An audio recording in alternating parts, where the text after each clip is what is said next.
Bonjour à toutes et à tous, bienvenue pour ce autour de la problématique du mixed marketing pour éditeurs de logiciels. Je ne sais pas si vous m'entendez toutes et tous correctement. Je vous laisse un petit message sur la partie chat pour confirmer. Parfait. Donc, on sera ensemble pour une demi-heure pour aborder cette problématique du mix marketing pour un éditeur de logiciels. Avant de commencer,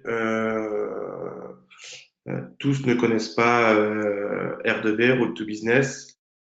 Partie des participants sont des clients de Road to Business, mais pour les personnes n'ayant pas encore échangé avec nous, je souhaitais juste repréciser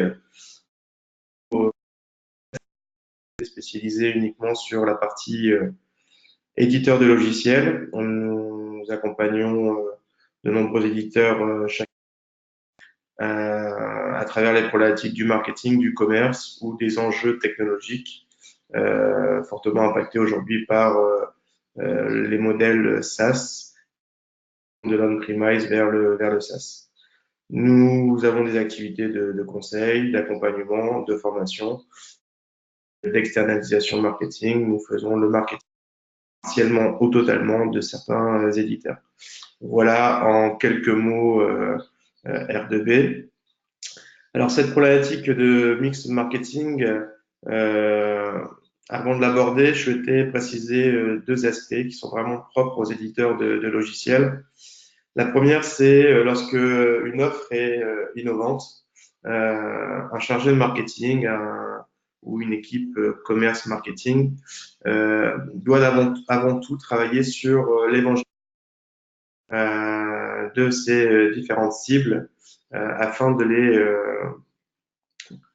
leur faire prendre des enjeux, leur faire prendre conscience des problèmes à résoudre et comment votre solution pourrait apporter un certain nombre de bénéfices, de pain et de gain dans la mise en place d'une telle solution.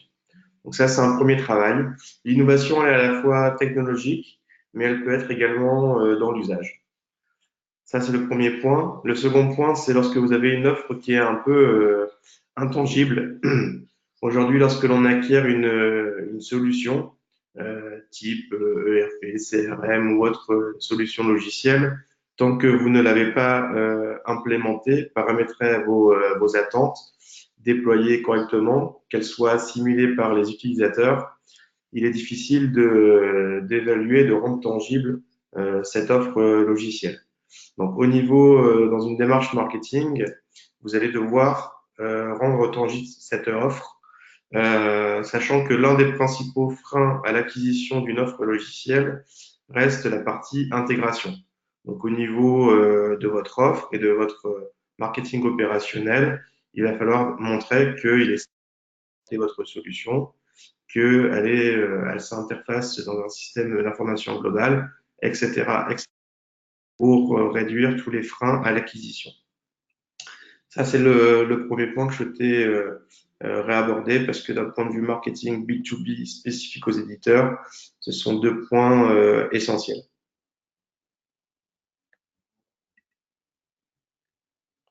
Alors, au niveau du mix marketing, bon, quand on est au niveau de l'école ou au niveau des ouvrages que l'on peut lire, on parle toujours des 4P, des 7P. Bon, nous, au niveau de R2B, on a fait le choix des 5P, on va dire. On aborde d'abord la partie offre logicielle, la partie prix, la partie mise sur le marché, la partie communication et ensuite la partie processus.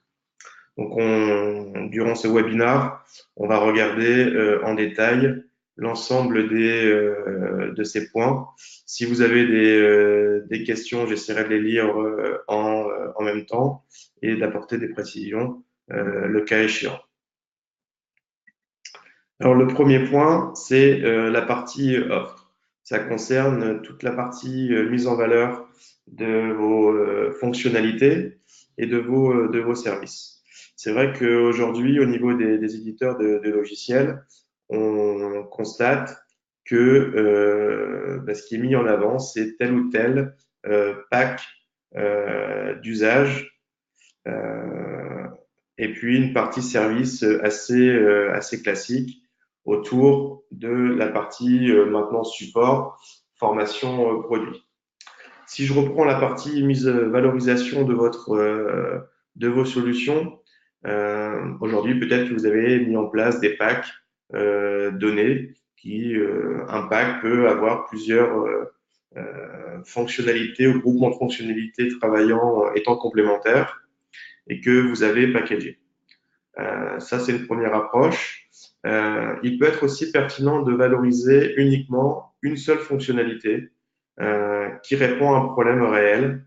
Et là, en fait, on revient un peu à la réflexion stratégique entre l'adéquation entre la proposition de valeur et la cible marché.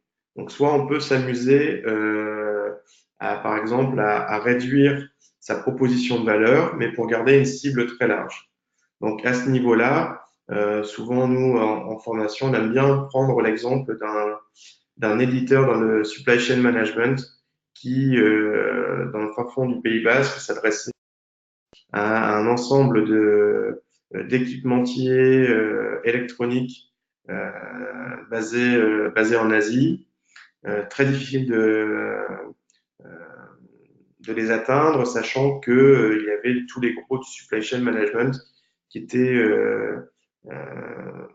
qui les sollicitaient également. Ce qu'ils ont fait, cet éditeur, ce qu'il a fait, en fait, il s'est complètement immergé dans le métier de ces cibles, essayer de comprendre la chaîne de valeur de leurs activités et où il y avait des problèmes à résoudre. Et lui, par rapport à sa solution existante ou à faire évoluer, mais il a mis le doigt à un moment donné sur un sujet qui était celui du prototypage. Ces cibles-là étaient en capacité de délivrer des prototypes, des chiffrages de prototypes en une dizaine de jours avec une marge de fiabilité de 10 à 15%.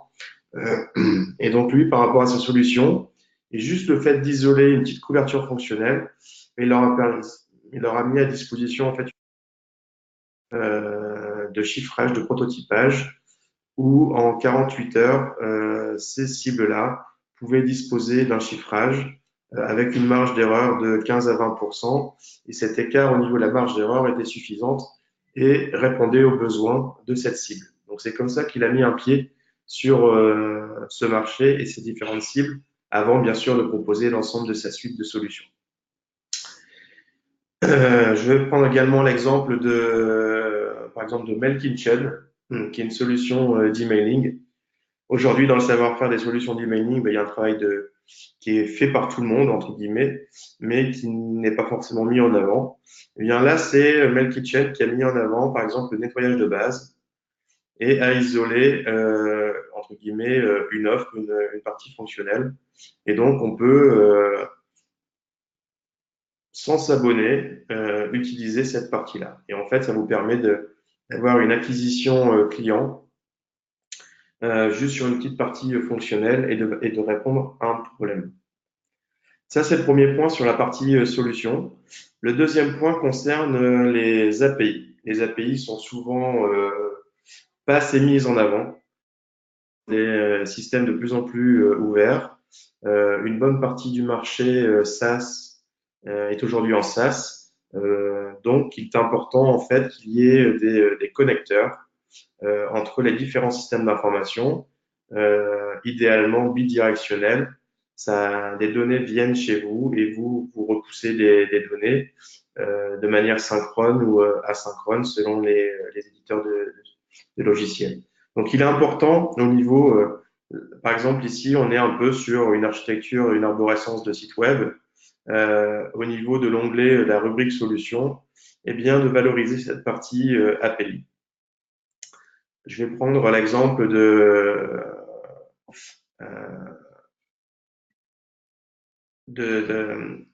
Zipfleet, qui est une solution de gestion de flotte. Eh bien, ils mettent en avant la partie API et sa monétisation. Voilà. Si on est également sur Sendinblue, par exemple, qui est une solution d'emailing, on va retrouver également ici la partie API qui est importante et à mettre en avant. Donc là, ils mettent en avant ils ont les différents connecteurs qu'ils ont avec telle ou telle solution.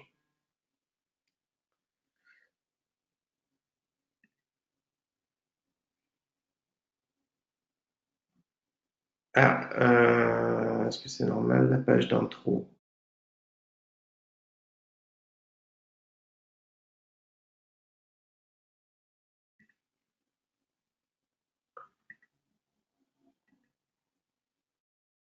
Là, est-ce que vous voyez tous correctement le slide?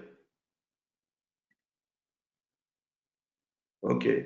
C'est peut-être quand je switch d'écran, mais bon, n'hésitez pas à me le rappeler si. Alors, bien sûr, habituellement, vous êtes habitué à avoir Alésia en webinar et qui est un peu plus habitué à l'usage de notre solution de webinar. Voilà, ça c'est le premier point sur la partie offre. Le deuxième point, souvent, c'est la partie service qui n'est pas suffisamment mis en valeur sur vos sites internet. Habituellement, le classique, nous parlons de la partie.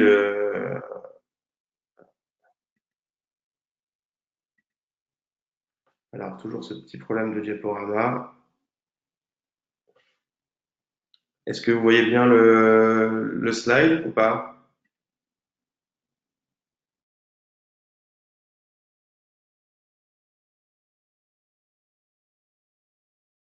Bon, donc je vais rester sur ce format-là. On va pas s'embêter.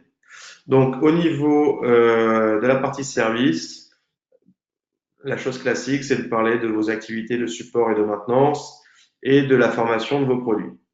Aujourd'hui, d'un point de vue démarche marketing, on valorise davantage l'expertise métier, donc votre savoir-faire métier, qui a fait que vous avez retranscrit ce savoir-faire métier dans une suite de logiciels. Vous avez fait des parties pris par rapport à des workflows, par rapport à des options de paramétrage, etc. Et vis-à-vis de vos cibles, eh bien, en fait, vous n'allez pas parler d'éditeur à client, mais de métier à métier.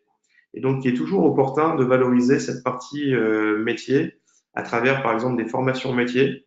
Euh, Dernièrement, on a tous été euh, harcelés ou sous l'actualité RGPD. Ben voilà, par exemple, un éditeur de CRM aurait pu proposer des formations RGPD pour que ses clients soient en conformité. Si vous êtes dans le domaine de la gestion, de la finance, il y a un certain nombre d'évolutions réglementaires, eh bien, vous pouvez proposer à vos clients une journée de formation sur telle ou telle réglementaire de la gestion. Voilà, ça c'est un premier point. Deuxième point, ça peut être aussi des mini-interventions sous forme d'audit, diagnostic ou autres services, mais très courts, une journée, 2 jours, qui apportent de la valeur à vos clients d'un point de vue métier et puis dans un second temps qui vont certainement permettre d'attirer le client au niveau de la partie software. Donc ça, c'est ce que je souhaitais faire apparaître au niveau euh, du travail sur l'offre. Le point suivant au niveau du mix marketing, c'est la partie prix. Alors la grande question à chaque fois au niveau des éditeurs, c'est est-ce que je dois ou pas afficher mes prix. Donc, les prix s'affichent lorsque vous êtes, on va dire, en mode SaaS, que vous avez packagé et que entre chacune des offres, il y a une bonne compréhension de la valeur apportée entre les différentes offres. S'il y a une couverture fonctionnelle ou un usage qui est peu différencié entre les offres, bon, c'est pas toujours utile d'afficher les prix. Mais si on est sur des offres SaaS comme on peut le vivre dans la vie de tous les jours en B2C. Si on prend Dropbox ou d'autres solutions, voilà, on sait que pour 3 euros, on a le droit à autant de gigaoctets, pour 10 euros, on a autant de droit à autant de gigaoctets, et pour 20 euros, autant de gigaoctets. Donc ça, c'est assez clair à ce niveau-là. Donc, ça, c'est, voilà, au niveau du prix, est-ce que je l'affiche ou je l'affiche pas? Et si je l'affiche, bien montrer les variantes et les couvertures fonctionnelles différentes au niveau des différentes offres. La tendance aujourd'hui concerne quel est mon critère de prix. Beaucoup d'éditeurs ont eu tendance à dupliquer Premise vers le SaaS avec cette logique utilisateur. Donc, sauf qu'aujourd'hui, on constate des changements et des tendances plus sur l'usage. Donc, je vais prendre quelques exemples. La première, c'est par exemple au niveau de GoToMeeting, GoToWebinar, où on a une couverture fonctionnelle différente et une bonne explication, mais la meilleure, ouais, voilà. Le meilleur exemple, je ne sais pas si vous voyez bien mon écran.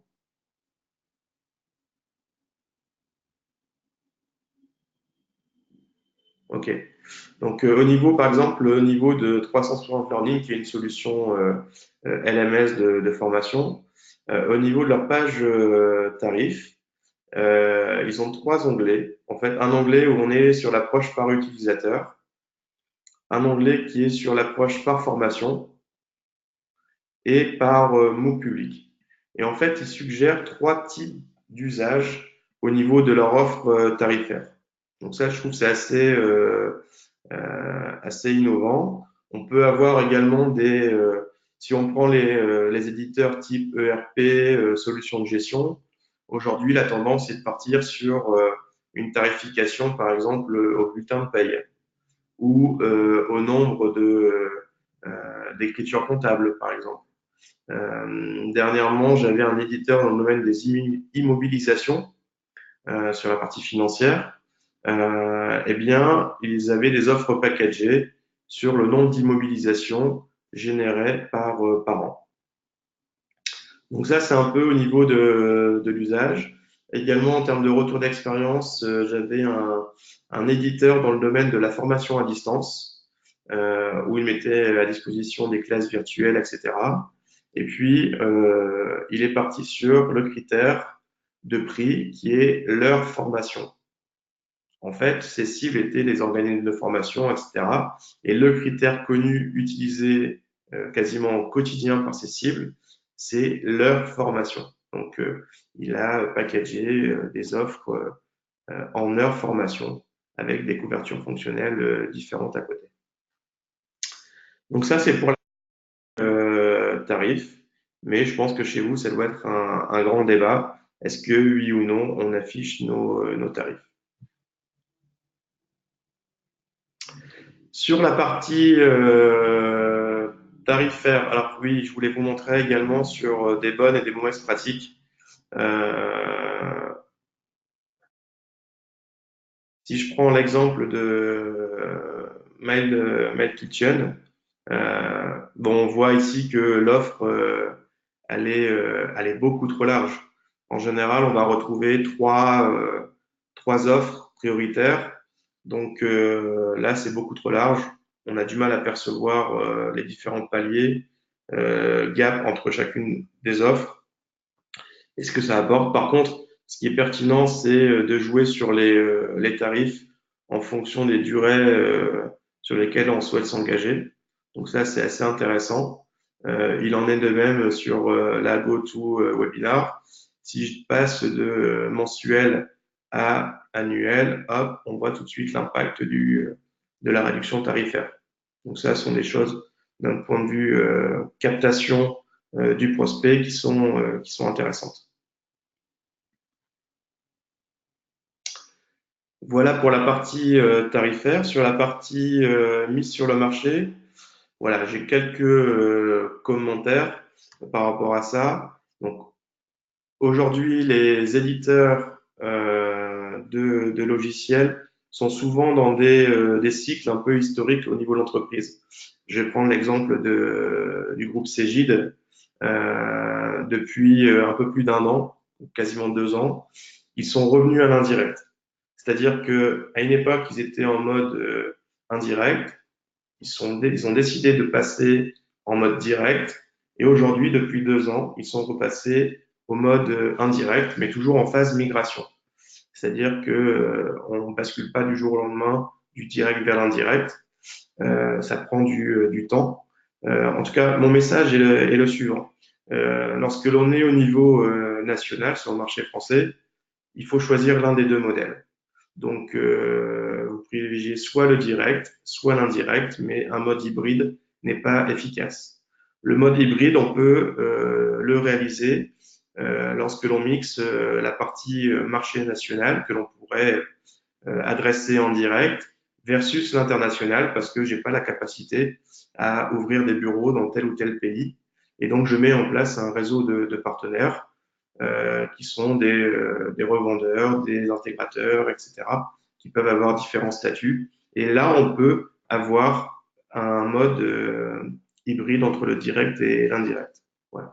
Après, sur la partie, lorsque l'on est en offre SaaS, avec des offres bien packagées, tarifées, bon voilà, l'approche est quand même de commercialisation est fortement basée sur le marketing et l'acquisition de leads, de prospects pour les convertir derrière. Donc, lorsqu'on est en offre SaaS en direct, il y a un gros travail euh, marketing pour acquérir du client si on est sur des ventes dites à cycle de vente simple.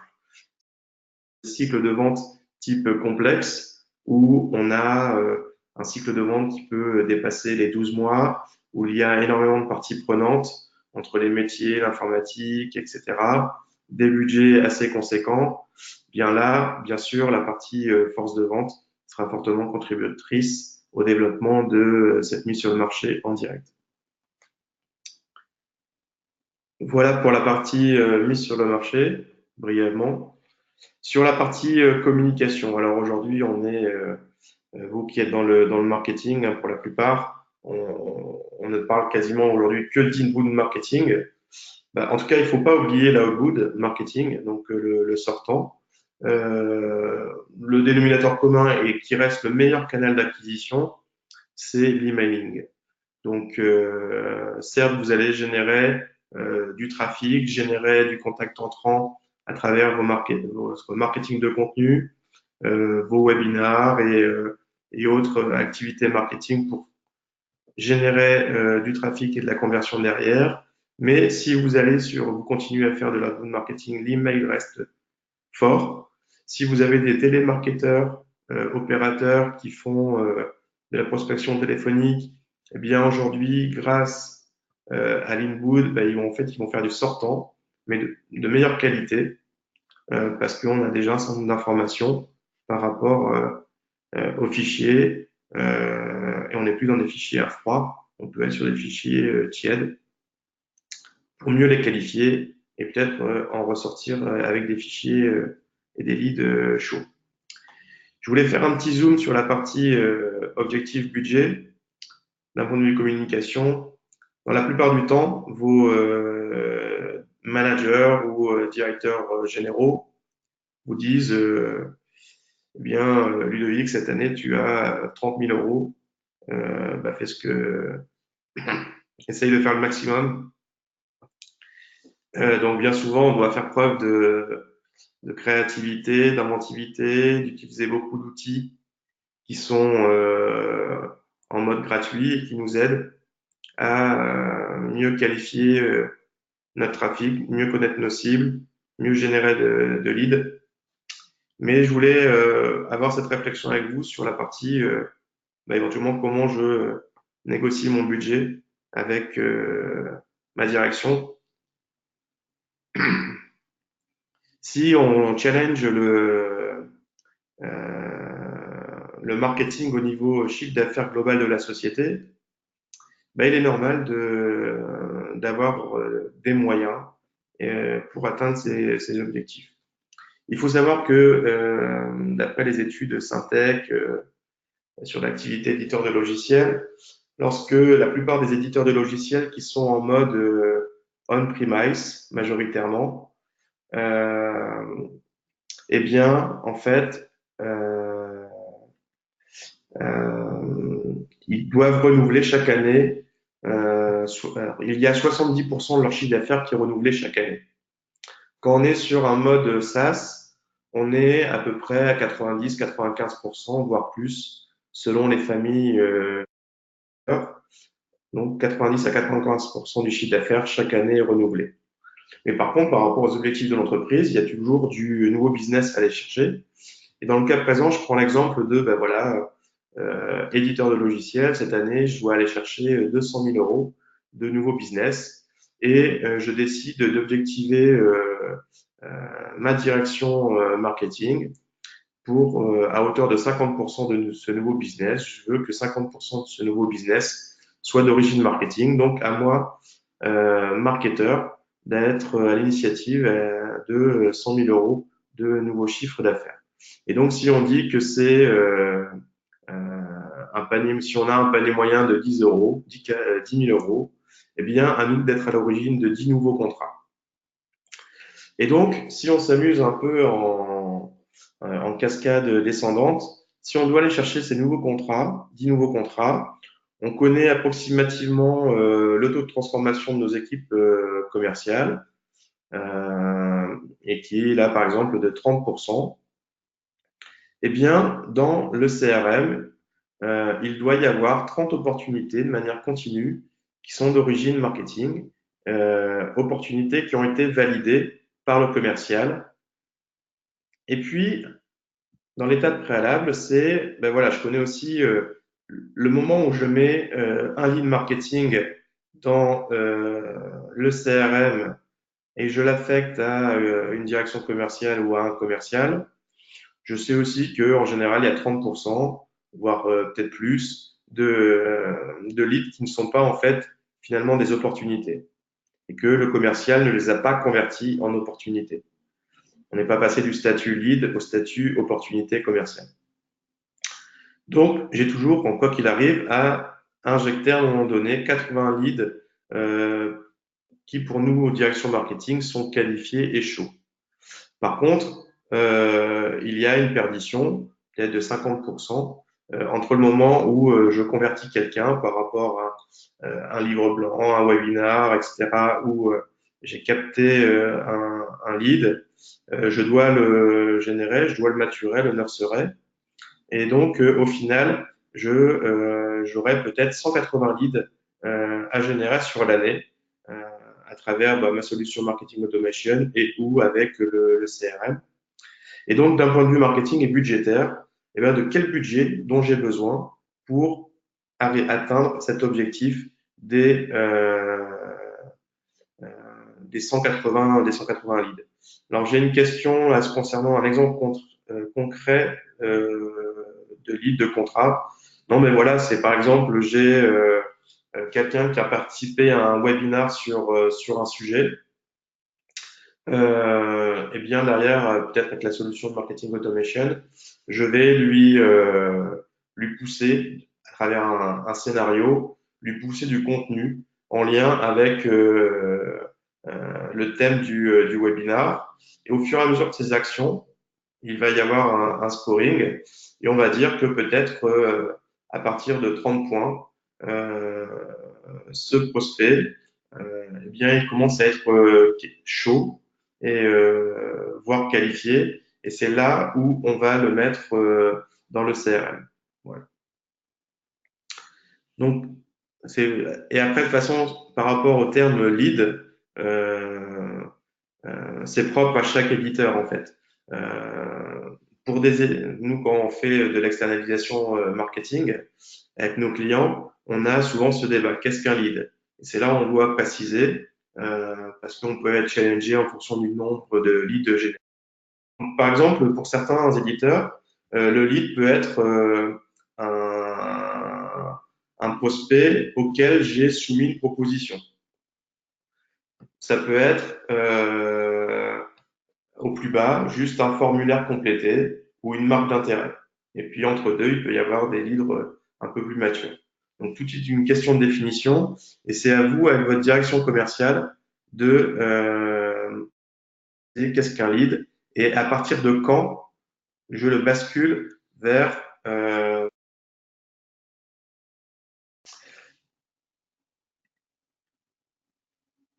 voilà pour la partie communication.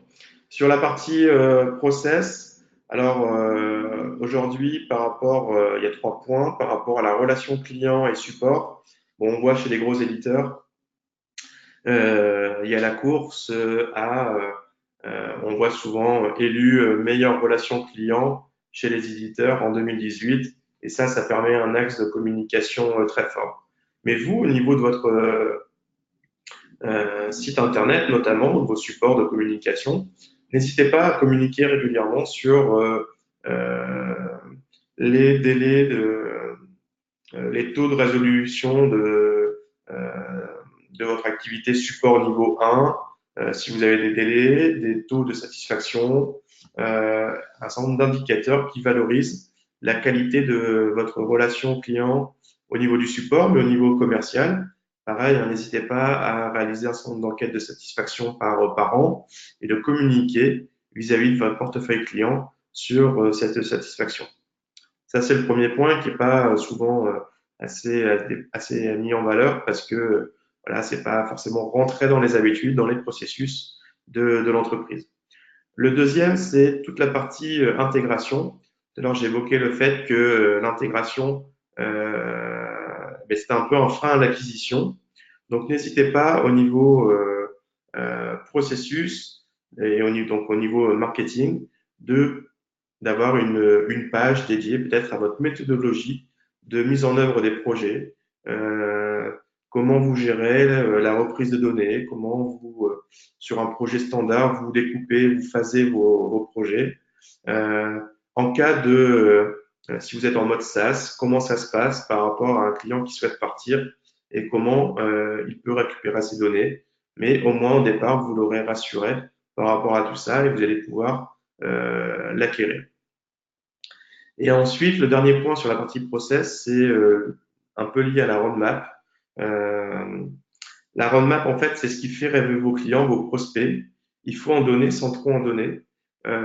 C'est un jeu un peu particulier. Ne jamais la diffuser parce que on a toujours des gens qui sont en veille. Nous, on recommande souvent la roadmap d'en présenter les points clés lors de clubs utilisateurs ou de matinées dédiées. Si vous avez un tour de France sur plusieurs villes où vous présentez les grandes évolutions ou nouveautés de l'année en cours. Euh, voilà. Donc c'est un challenge qui est un peu particulier, euh, mais au niveau marketing, bah, vous allez devoir alimenter aussi vos clients, voir certains des prospects par rapport, je pense notamment, qu'est-ce qui alimente beaucoup la roadmap, c'est toutes les évolutions réglementaires qui souvent impactent fortement la roadmap. Donc ça, c'est un peu nos 5 points au niveau mix marketing. C'est un aperçu, hein, on rentre pas dans le détail fortement. Je pense que j'ai essayé de prendre quelques exemples assez concrets. Euh, Moi, ce qui m'intéresse aujourd'hui, je vais en profiter pour faire un petit sondage. En fait, c'est de connaître aujourd'hui quelles sont vos priorités au niveau de ce mix marketing. Est-ce que vous êtes plutôt sur l'offre, une vraie réflexion sur l'offre? Est-ce que vous avez une réflexion sur le prix, sur la mise sur le marché, sur cette partie communication, inbound marketing avec le marketing de contenu, l'automation, etc., sans oublier l'outbound marketing, ou est-ce que vous êtes sur la partie processus? Voilà, c'est toujours intéressant. Et puis par la suite, si vous souhaitez, on pourra toujours affiner tel ou tel point dans un second temps. En tout cas, je vous remercie pour vos retours. Au niveau du sondage, je pense on est bon. Je vais l'arrêter. Donc, voilà, je voulais savoir si vous, pour compléter un peu tous les propos que j'ai pu avoir durant cette présentation.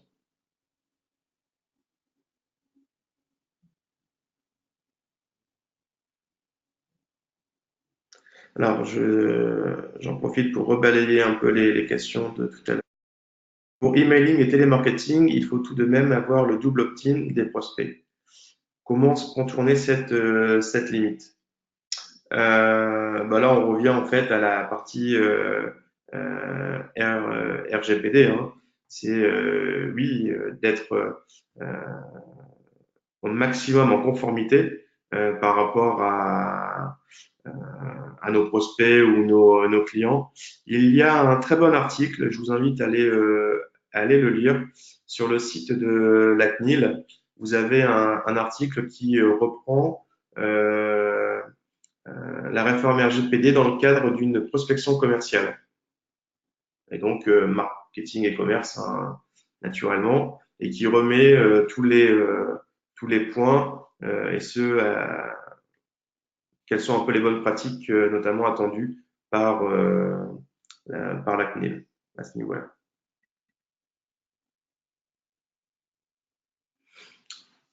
Alors là, on va partir sur un autre sujet par rapport à une autre question.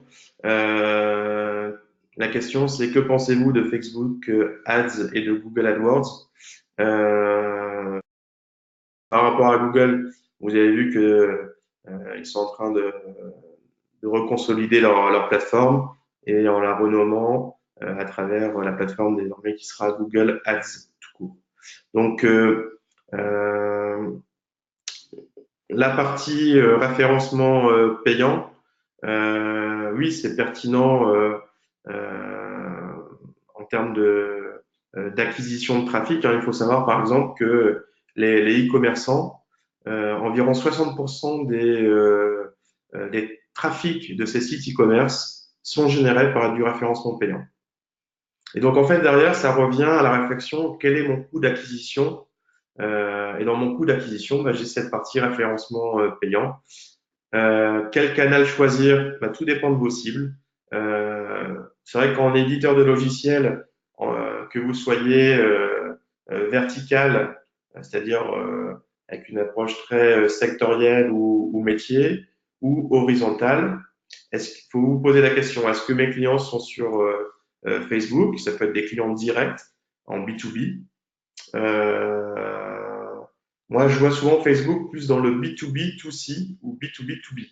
C'est-à-dire que je prends l'exemple, par exemple, j'avais un éditeur de logiciels dans le monde des logiciels de caisse, uniquement sur une cible qui était des fleuristes.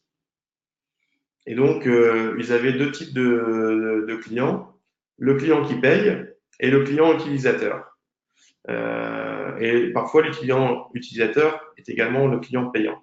Donc, il y avait tout ce qui était groupement de fleuristes. Donc, il les adressait en B2B classique. Et il y a l'adhérent de ce groupement ou de cette franchise. Eh bien, moi, d'un point de vue marketing, j'essaye de l'approcher, notamment à travers Facebook, parce que voilà, les fleuristes sont dans une stratégie marketing communauté et bah, je vais essayer de me rendre visible à travers leur page et pour leur donner envie en fait de venir sur ma solution de logiciel de caisse. Voilà. Donc ça c'est Facebook peut être intéressant à ce niveau-là. Je retrouve souvent aussi Facebook parce que sur énormément de sites d'éditeurs de logiciels. Et quand je visite un éditeur, je visite aussi bien le site internet que leur page Facebook, etc. Et je vois certains éditeurs qui font du remarketing sur Facebook. Voilà. Donc, le remarketing permet de rester dans l'inconscient de nos visiteurs. Et après, Google AdWords, bah, contrairement au référencement naturel, AdWords, bah, on décide qui sont nos cibles. sur quel territoire, on décide à quels horaires, et surtout, on décide de notre page d'atterrissage. Et en fait, c'est cette page d'atterrissage qui est la plus importante. Donc, si vous avez une annonce de qualité, c'est-à-dire que vous avez choisi les bons mots-clés, les bonnes expressions, que on revient un peu au quality score, si vous connaissez. Mais si vous avez un bon quality score, c'est-à-dire que votre page de destination, on retrouve les mêmes mots-clés, que la page d'atterrissage, vous avez certes le formulaire, mais aussi un peu de texte, peut-être une vidéo, un briquet qui présente la petite couverture fonctionnelle ou la suite de logiciels, eh bien cette page-là sera davantage convertissante. Et c'est là où AdWords a un intérêt. Et pareil, le coût des campagnes AdWords, on le rentre dans le coût d'acquisition d'un client. Mais ce que j'en pense, c'est bénéfique. Euh, Avant de penser à ça, il vaut mieux d'abord miser sur le référencement naturel. En moyenne, un site internet, on est quand même autour de 50% du trafic qui est d'origine référencement naturel. Donc, si vous êtes en dessous de ce scoring-là, pensez d'abord à optimiser votre site d'un point de vue SEO, au niveau technique, mais aussi au niveau contenu ou au niveau des backlinks qui pointent sur votre site. Voilà, je ne sais pas si vous avez d'autres questions sur l'un des 5 points que j'ai abordés au niveau de ce mix marketing.